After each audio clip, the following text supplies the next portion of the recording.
여러분 최근 들어서 언제 감격하고 감탄한 적이 있으십니까? 요즘 많은 분들은 소소한 것에 감정적으로 이렇게 반응하는 것을 보게 됩니다. 예를 들어서 맛집을 찾았다든지, 감동적인 그런 드라마를 봤다든지, 자신이 좋아하는 연예인의 일상을 봤다든지. 최근에 한 자매는 자신이 좋아하는 연예인을 보면서 저는 그 자매가 그렇게 환하게 웃는 모습을 처음 봤습니다. 뭐 그런 것이 굉장히 감탄스럽고 감격스러울 수 있죠. 또 돈을 모아서 여행을 다닐 때 감탄사를 뿜어냅니다.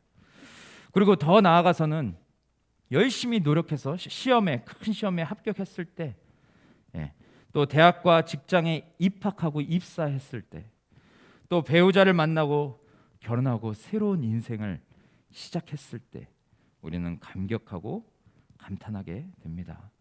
여러분은 언제 정말 대박, 굿, 감사합니다 이런 반응을 하셨습니까? 저는 이번 설 명절에 여느 때처럼 평창에 다녀왔습니다. 가서 이제 원로 목사님과 또 가족들과 같이 교제를 하고 왔는데, 이번에 원로 목사님께서 제게 40년 동안 모은 스크랩을 저한테 주셨어요. 주시면서 이거는 3분의 1밖에 안 된다고, 3분의 2는 내가 갖고 있다고 이렇게 말씀하셨어요. 그래서 저는 감탄하면서, 와, 40년 동안 어떻게 이렇게 신문 4개 종류를 다 스크랩 하셔서 이렇게 모으셨을까?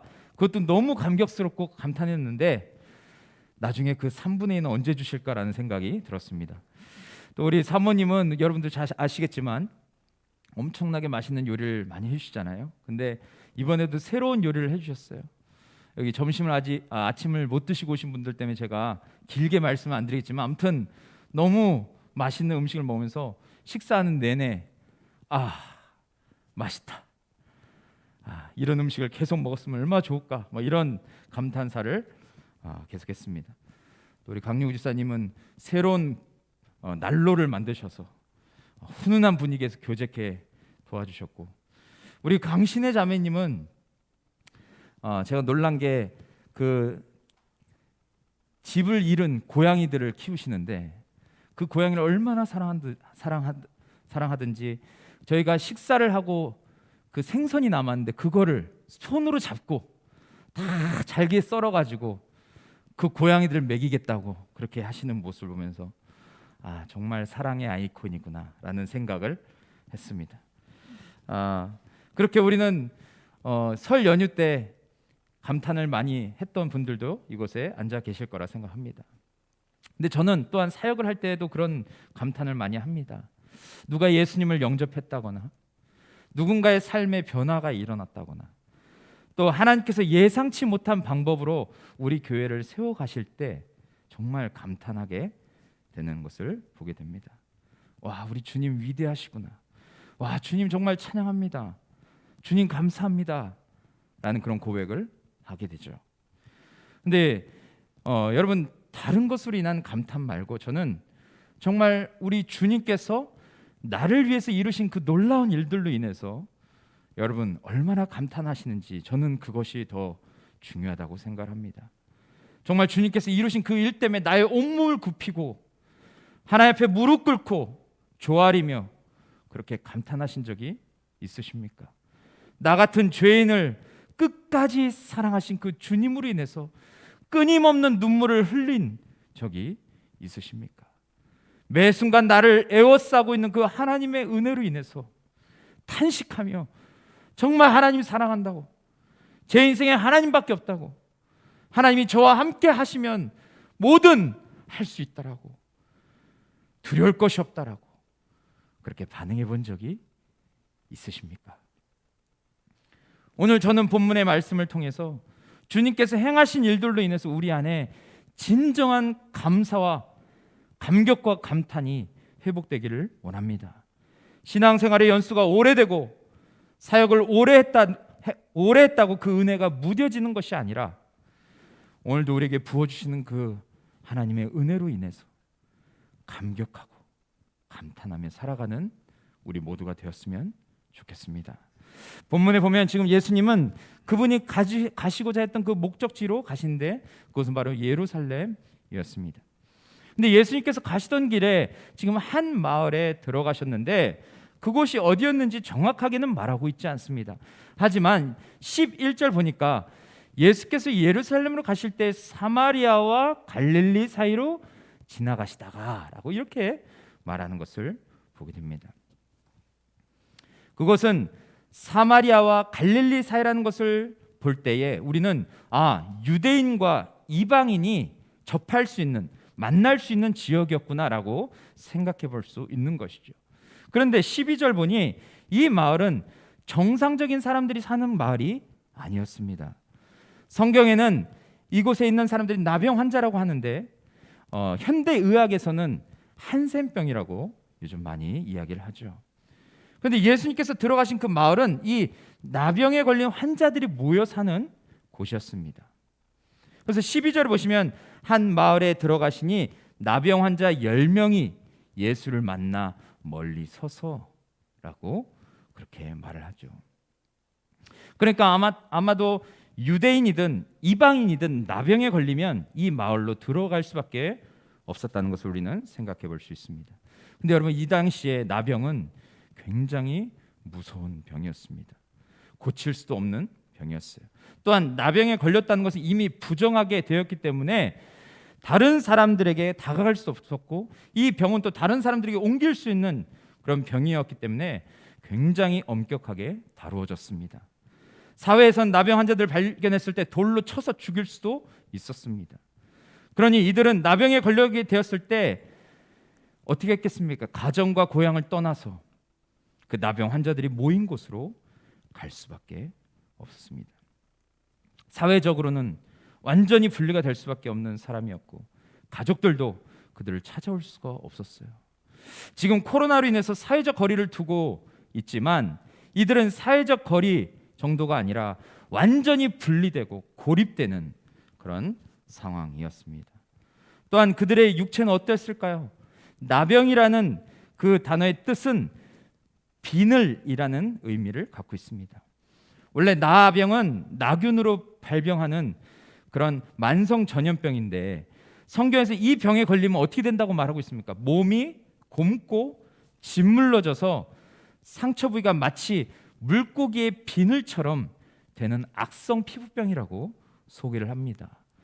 그러니 한번 생각해 보십시오. 자신의 피부가 비늘처럼 되고 골마갑니다. 여러분, 생선이 물고기가 시간이 오래 지나면 어떻게 됩니까? 그게 나중에는 그 비늘이 그 상하고 골마가지고 손을 살짝만 넣어도 그냥 푹 들어가고 그렇죠.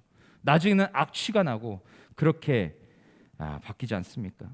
그런데 그러한 모습으로 사람들이 바뀌어간다라는 것입니다. 코가 멀쩡할 때는 썩은 냄새가 나서 괴로웠지만 나중에는 자기 코도 그렇게 골마 없어져서 냄새도 맡지 못하는 상태가 되죠.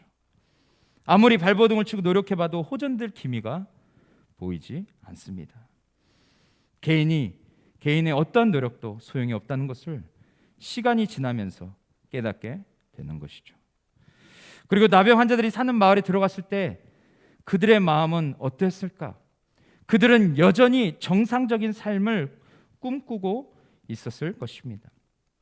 하지만 시간이 지나서 자신이 깊은 병에 빠졌다는 것을 알게 되고 또 다른 사람들이 그 모습을 볼 때 낙심과 절망에서 헤어나오지를 못하게 되죠. 그래서 모든 것을 포기하고 그렇게 몸과 마음이 서서히 죽어가게 되는 것입니다. 이러한 상황 가운데 있던 사람들이 그 마을에는 많이 있었어요. 그런데 지금 이곳을 누가 지나가고 계십니까? 예수님께서 그 마을을 지나가셨어요. 그런데 나병 환자들은 신체적으로 정상적인 사람을 보면 두려워하는 마음을 가질 수밖에 없었습니다. 또 자신의 병으로 인해서 위축되고 사람들을 피해 도망 다닐 수밖에 없었죠. 그런데 본문에 보니까 나병 환자들이 멀리에 서서 예수님께 외칩니다. 뭐라고 외칩니까? 13절 보시면 소리 높여 이르되 예수 선생님이여 우리를 불쌍히 여기소서라고 말하고 있어요. 그들은 지금 눈앞에 지나가는 사람이 누군지 알았던 것 같습니다. 그래서 예수 선생님, 우리를 불쌍히 여겨달라고 그렇게 말하죠. 그들은 예수님이 정확하게 어떤 분이신지는 몰랐지만 간절히 그분께 지금 요청하고 있는 모습을 성경은 말하고 있어요. 어떤 사람은 나병 환자들이 그렇게 이야기했을 때 가까이 가서 돌을 던지는 사람들도 있었을 것입니다. 재수없다고, 나한테 말 걸지 말라고 그렇게 돌을 던지는 사람들도 있었을 것입니다. 또한 어떤 사람은 그들을 불쌍히 여기며 자신이 갖고 있던 물을 던져주거나 먹을 것을 던져주는 사람들도 있었을 거예요. 그런데 여러분, 그 나병 환자들은 그가 어떻게 반응하든 상관이 없었습니다. 내가 저 사람을 의지해서 저 사람이 도와줘서 이 병에서만 나을 수 있다면, 이 끔찍한 이 병에서 해방될 수만 있다면 견디고 감당할 수 있는 그런 상황이었다라는 것이죠. 그런데 여러분, 예수님께서 그들을 보시면서 뭐라고 말하십니까? 14절 보시면 우리 같이 한번 읽겠습니다. 시작. 제사장들에게 너희 몸을 보이라 하셨더니 그들이 가다가 깨끗함을. 예, 그렇습니다. 가서 제사장들에게 너희 몸을 보이라, 이렇게 예수님께서 말씀하셨어요. 그런데 여러분, 이 나병 환자의 입장에서 이 이야기를 한번 생각해 보십시오. 이 말이 얼마나 그들에게 실망스러운 말입니까? 지금 온 몸이 곪고 썩어서 악취가 나는 그들에게 제사장에게 가라는 말이 얼마나 말이 안 되는 말입니까? 아니, 몸이 조금씩 좋아지면, 또 상처 부위가 조금씩 회복이 되면 믿고 갈 수 있겠지만 지금 그들에게는 아무런 변화가 없었습니다. 진짜 이 말을 여러분들이 들었다면, 예수님께 들었다면 여러분 어떻게 반응하시겠습니까? 주님, 감사합니다. 주님, 제가 믿음으로 나아가겠습니다. 주님, 지금 이 상황이 전혀 풀지 않을 것처럼 여겨지지만 주님을 신뢰함으로 제가 견디겠습니다. 주님, 오랜 시간 제가 그 사람을 위해서 기도했습니다. 그런데 여전히 그 사람의 마음이 움직여지지 않습니다. 하지만 제가 주님께서 주님의 때에 이루실 것을 믿고 제가 믿음으로 끝까지 기도하겠습니다. 기다리겠습니다. 전혀 달라진 게 없는데 여러분, 그렇게 말할 수 있으시겠습니까? 그런데 여러분, 좀 전에 제가 말씀드렸다시피 이 마을에는 유대인과 이방인 환자들이 모여 있는 곳이었어요. 그러니 유대인 중에 어떤 사람이 믿음의 말을 하지 않았을까요? 저분이 바로 예수님이라고. 그래서 우리가 지금 절망 중에 있지만 저분의 말씀에 순종하면 놀라운 기적을 경험할 수도 있을 거라고 그렇게 말하는 유대인이 있지 않았을까? 그래서 한 사람이 저분의 말대로 제사장에 갑시다. 어차피 우리는 이래도 죽고 저래도 죽는 거 아니겠습니까? 마지막 기회라 생각하고 저분의 말에 순종해 봅시다 라고 한 사람이 말했을 때 그들의 마음이 동요가 되지 않았을까? 어찌됐든 그들은, 나병 환자 10명은 용기를 내서 제사장에게 나아갑니다. 이 당시에 나병 환자들이 몸이 치료가 되면 제사장에 가서 반드시 보이고 정하게 되었음을 확인을 받아야 했습니다. 그것이 당연한 절차였어요. 그래서 레위기 13장 5절 6절 보시면 이런 말이 있습니다. 이레 만에 제사장이 그를 진찰할지니 그가 보기에 그 환부가 변하지 아니하고 병색이 피부에 퍼지지 아니하였으면 제사장이 그를 또 이레 동안 가둬둘 것이며, 이레 만에 제사장이 또 진찰할지니 그 환부가 엷어지고 병색이 피부에 퍼지지 아니하였으면 피부병이라 제사장이 그를 정하다 할 것이요 그의 옷을 빨 것이라. 그리하면 정하리라. 제사장이 너는 정케 되었다라고 말할 때까지 그들은 자신의 몸이 아무리 깨끗해져도 나병 환자일 수밖에 없는 상황이었습니다. 그래서 이들은 예수님의 말에 순종해서 제사장에게 나아갈 수밖에 없었죠. 그런데 여러분, 잠시 후에 어떤 일이 벌어집니까? 14절 보니까 밑에 주황색 글씨 보시면 그들이 가다가 깨끗함을 받은지라 라고 말하고 있습니다. 그들이 함께 가다가 서로 보니까 놀라운 일이 벌어졌습니다. 처음에 출발되는 코도 없었고 손도 없었습니다. 완전히 흉측했습니다. 서로 완전히 절망 가운데 있었습니다. 근데 가다 보니까 갑자기 앞에 있는 사람의 모습 속에 변화가 일어납니다. 서로 얼굴 보는데 코가 생겼습니다. 손이 생겼습니다. 입술이 생겼습니다. 그런 놀라운 변화를 경험하게 되죠. 그리고 나중에는 칭칭 감았던 옷을 다 풀러보니까 자신의 몸에 그 정말 썩은 냄새가 났던 그 몸이 완전히 예전처럼 깨끗하게 되었음을 그들은 보게 됩니다. 여러분, 만약에 이런 상황이 되었다면 여러분 어떻게 하시겠습니까? 정말 기쁘지 않았겠습니까? 와, 대박이라고, 내게 어찌 이런 일이 일어났냐고 그러면서 하나님이든 부처님이든 뭐 자신들이 원하는, 자신들이 믿고 싶었던 그 신들의 이름을 다 부르면서 그렇게 좋아하지 않았겠습니까? 그렇게 그들은 몸이 완전히 깨끗해지는 일을 경험하게 되었어요. 그래서 여러분 어떻게 되었을까? 예수님의 말씀대로 치료받은 10명은 즉시 제사장에게 달려가서 제사장, 저 몸이 완전히 깨끗해졌습니다. 완전히 치료됐습니다. 이제 가도 되겠습니까? 제사장이 그래, 가도 좋다. 너는 이제 나병에서 완전히 나음을 받았다. 그렇게 얘기했더니 이 사람들이 즉시 자기가 원하던 곳으로, 자기 가정으로, 자기가 사랑한 사람에게 그렇게 달려가지 않았겠습니까? 그래서 그들을 만나서 얼싸안고 눈물을 흘리며 내가 그동안 얼마나 힘들었는지, 내가 그동안 얼마나 괴롭게 살았는지를 밤새도록 이야기하면서 다시 행복한 삶을 시작하지 않았을까? 여러분, 이렇게 해서 오늘 말씀이 끝나도 괜찮지 않겠습니까? 그런데 오늘 본문에는 그렇게 이야기가 전개되지 않습니다. 다시 돌아가서 그들의 몸에 변화가 생기고 깨끗하게 나음을 받았을 때 카메라는 한 사람에게 주목합니다. 이 사람은 어떤 사람입니까? 15절 보면 우리 같이 한번 읽겠습니다. 시작. 그 중에 하나님께 영광 돌리며 돌아와 라고 말합니다. 나머지 9명은 나병에서 나음을 받았을 때 제사장에게 달려갔지만 딱 한 사람만 하나님께 영광을 돌립니다. 이때 이 사람이 뭐라고 영광 돌렸을까요? 하나님, 감사합니다. 당신은 정말 살아계신 하나님이십니다. 당신은 정말 위대하신 전능자십니다. 말씀으로도 모든 것을 고칠 수 있는 그런 분이심을 제가 믿습니다 라고 고백하지 않았을까요? 그러면서 그에게 엄청난 감동이 쓰나미처럼 밀려오지 않았을까요?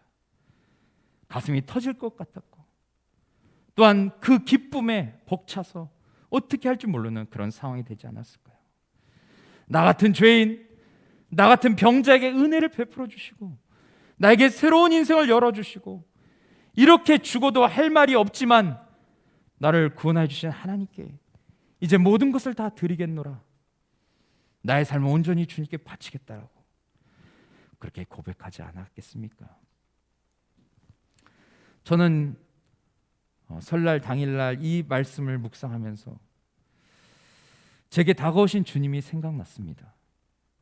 완전히 죄인이었고 완전히 죄 덩어리였고 나병 환자처럼 온몸에서 말과 행동에서 죄인 냄새만 풍기며 살았던 제게 다가오셨던 주님이 생각났습니다. 완전히 절망 가운데서 방황하고 있던 제게 주님께서 손을 내미시면서 병현아, 네가 내 양을 먹이라, 네가 내 양을 치라 라고 말씀하셨던 그 주님이 생각이 났습니다. 그래서 설교를 준비하는 내내 제 가슴이 쿵쾅쿵쾅거리고 눈시울이 붉어졌어요. 그리고 그 은혜를 생각하니까 다시 주님을 향한 감탄사가 나오기 시작했습니다. 아, 주님, 그렇습니다. 주님은 정말 살아계신 아버지시고 나의 영원한 구원자시고 주님이 내게 이 귀한 사명을 주셨음을 믿습니다. 주님을 찬양합니다. 주님, 저의 삶 모든 것을 다 주님께 드립니다. 주님, 저를 사용해 달라고 그런 고백이 끊이지 않았음을 제가 보게 되었습니다. 이러한 은혜를 경험한 사람이 여러분 어떤 고백을 하겠습니까? 여러분도 잘 아시다시피 짐 엘리엇이라는 사람은 이런 고백을 했어요. 이 쓸모없는 나뭇잎에 불을 붙여 주소서.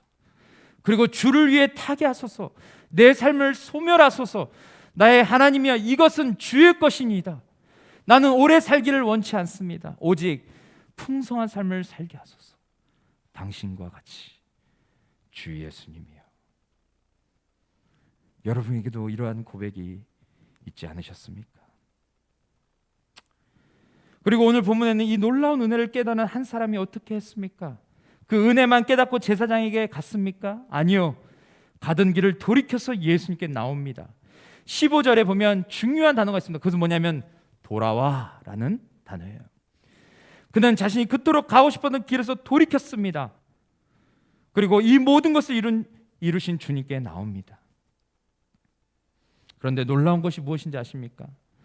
10명의 나병 환자 중에 분명히 제가 유대인도 있었을 것이고 이방인도 있었을 것이라고 말씀드렸어요.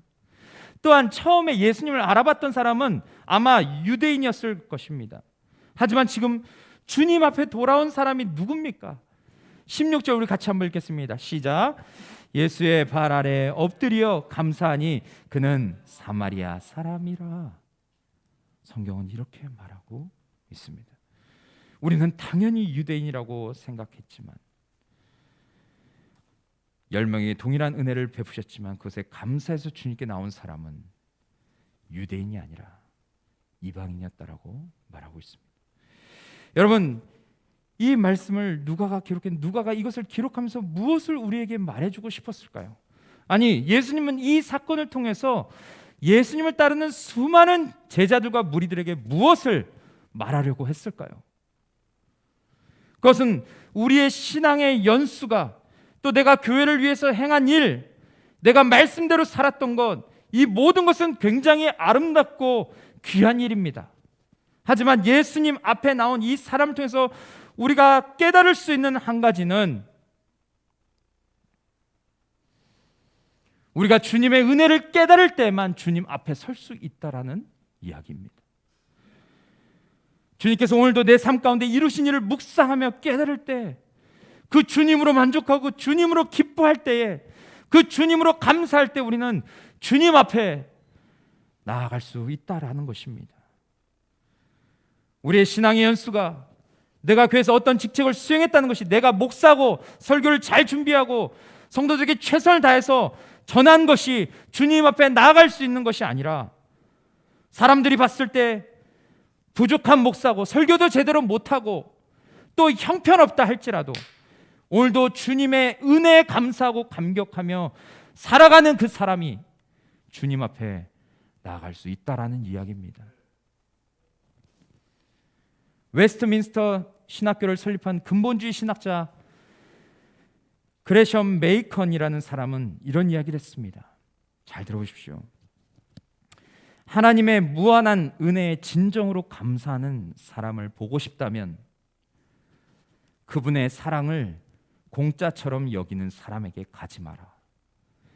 영혼의 고뇌 속에서 죄의 추악함에 몸부림치는 사람에게로 가라.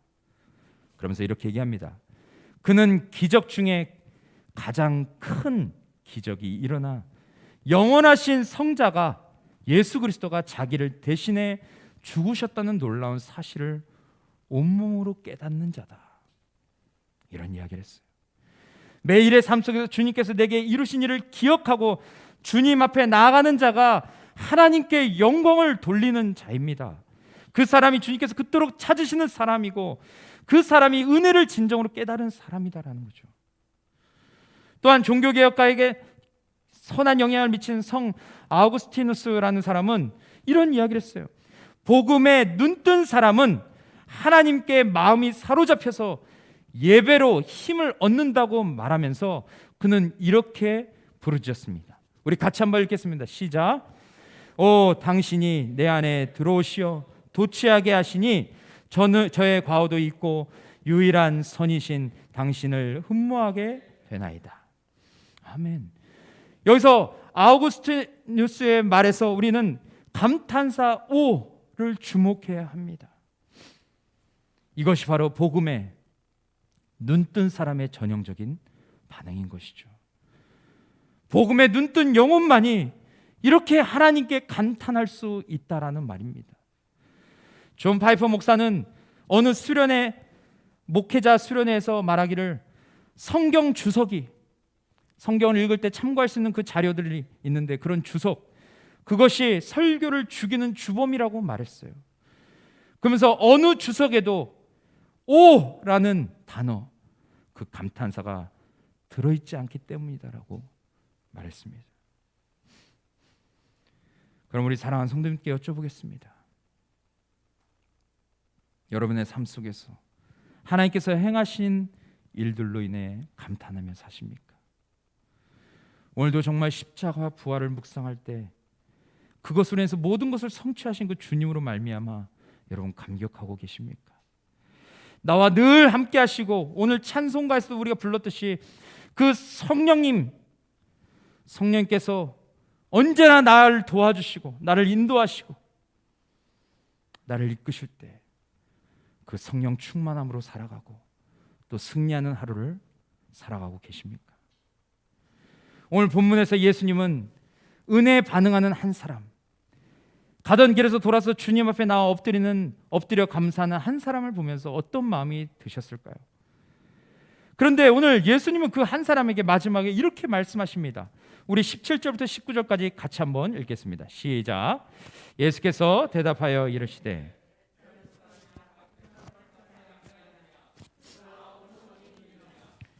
이 이방인 외에는 하나님께 영광을 돌리러 돌아온 자가 없느냐 하시고 그에게 이르시되 일어나 가라, 내 믿음이 너를 구원하였느니라 하시더라. 여러분, 예수님의 마음이 느껴지십니까? 10사람이 다 깨끗함을 받았는데 9은 어디 갔냐? 이 이방인 외에 하나님께 영광 돌리러 오는 자가 이렇게 없냐? 여러분, 이 말을 지금 누구에게 하고 있는 것 같으십니까? 오늘 이 말씀을 묵상하는 여러분에게 질문을 드리고 싶습니다. 이 말씀을 지금 예수님이 누구에게 말하고 있는 것 같습니까? 예수님을 믿는다고 말하지만, 은혜를 말하지만 감사와 감탄을 잃어버린 우리를 향해서 말씀하시는 게 아니겠습니까? 지금도 주님의 은혜는 나를 향하고 있고 여전히 유효한데 그 은혜를 외면하며 살고 있는 나에게 주시는 말씀이 아닌가? 여전히 그 은혜 속에서 주님이 기회를 주시고 있는데 여전히 하나님을 인정하지 않고 예수 그리스도를 부인하며 살고 있는 나에게 오늘 주님이 말씀하시는 것이 아닌가? 또한 이 사람처럼 회심하고 돌아와서 참된 구원을 주님께 바랐지만 여전히 그 풍성한 은혜를 누리지 못하며 살고 있는 그런 성도인 나에게 말씀하시는 것이 아닌가 라는 생각이 듭니다. 마지막 결론적으로 복음의 눈뜨다라는 책에서 나온 한 예화를 이야기하고 마치고 싶습니다. 한 차가 내리막길을 달리고 있었습니다. 그런데 갑자기 시동이 꺼지는 바람에 차가 그 밑에 기찻길 건널목 한복판에 멈춰 서게 됩니다. 당연히 시동을 빨리 걸어서 이곳을 탈피하고 싶었지만 시동이 걸리지 않고 설상가상으로 저 멀리 기차가 모퉁이를 지나서 경적을 울리면서 다가오고 있었어요. 등에는 식은땀이 났습니다. 너무 두려웠습니다. 차는 움직이지 않고 움직이지 않고 그렇게 있었습니다. 그래서 이 사람은 계속해서 어떤가 여기를 벗어나려고 했는데 이미 기차는 많이 다가오고 있었어요. 이제는 안 되겠다 해서 안전벨트를 풀고 차 밖으로 탈출할 궁리를 하지만 너무 겁이 나서 손이 덜덜덜 떨리고 말을 듣지 않았습니다. 안전벨트도 풀지 못했는데 기차는 거의 그 차를 향해 다가오고 있었어요. 그리고 이제 치일 판이었습니다. 결국 사고가 일어나고 말았어요. 그러나 기차에 치인 것은 그 차가 아니라 뒤에서 달려오던 트럭 운전사가 이 차를 건져내려고 그 차를 밀다가 그 트럭이 기차에 치고 말았습니다. 이 사람은 너무 겁에 질려서 사시나무처럼 떨면서 차 문을 열고 밖으로 나옵니다.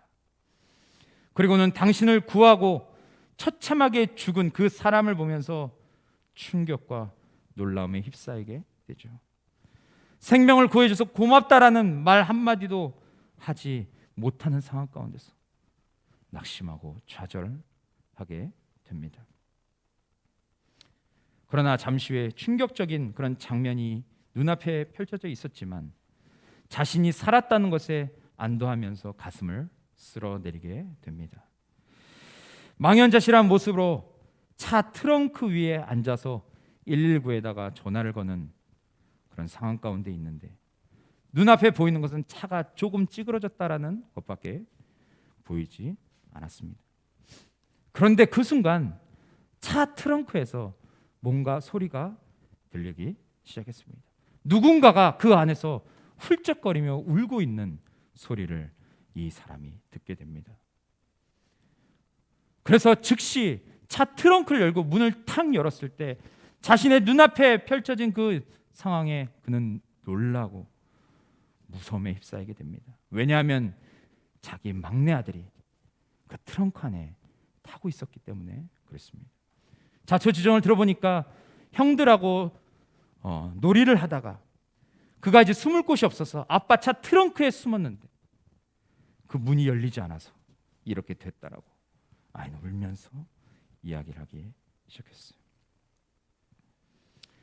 그 아버지는 막내 아들이 털끝 하나도 다치지 않고 무사히 살아있음을 발견했어요. 그제야 그 사람이 느끼는 감정은 얼마나 끔찍한 일이 벌어질 뻔했는가. 정신이 아찔했습니다. 그리고 그 사람의 감사와 놀라움, 생명에 대한 자각은 그 순간의 최고조에 도달하게 됩니다.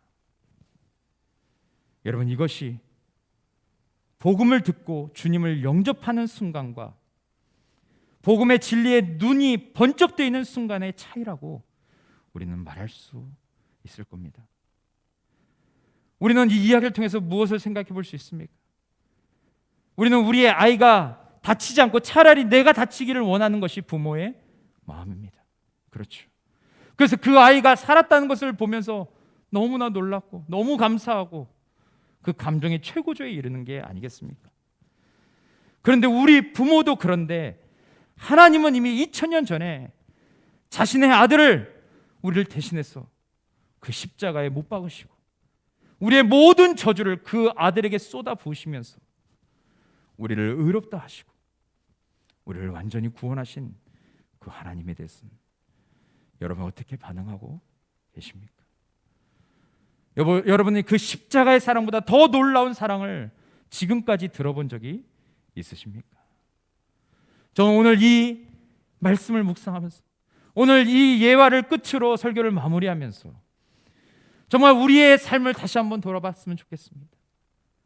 우리는 정말 사마리아 여인처럼 그렇게 주님 앞에 나와서 주님께서 우리의 삶 가운데 행하신 일로 인하여 감사하고 감격하고 감탄하며 그렇게 하나님께 영광 돌리는 삶을 살고 있는가? 주님께 날마다 돌아와서 그 주님께서 우리에게 베풀어 주신 그 구원으로 말미암아 오늘도 그 기쁨이 충만한 그런 정말 하나님의 자녀다운 삶, 그리스도인다운 삶을 살아가고 있는가? 혹시 2000년 전에 그 십자가의 사건이 내 머리로만 이해되고 내 머리로만 받아들이고 내 삶에는 전혀 감격과 감동이 없는 그런 이야기로만 전락되어 있지 않는가? 이 시간 우리의 삶을 다시 한번 돌아보면서 하나님 앞에 하나님이 주신 은혜에 다시 감격할 수 있도록, 감사할 수 있도록, 감탄할 수 있도록 그런 마음을 달라고 기도하며 나아가는 그런 예배가 되었으면 좋겠습니다.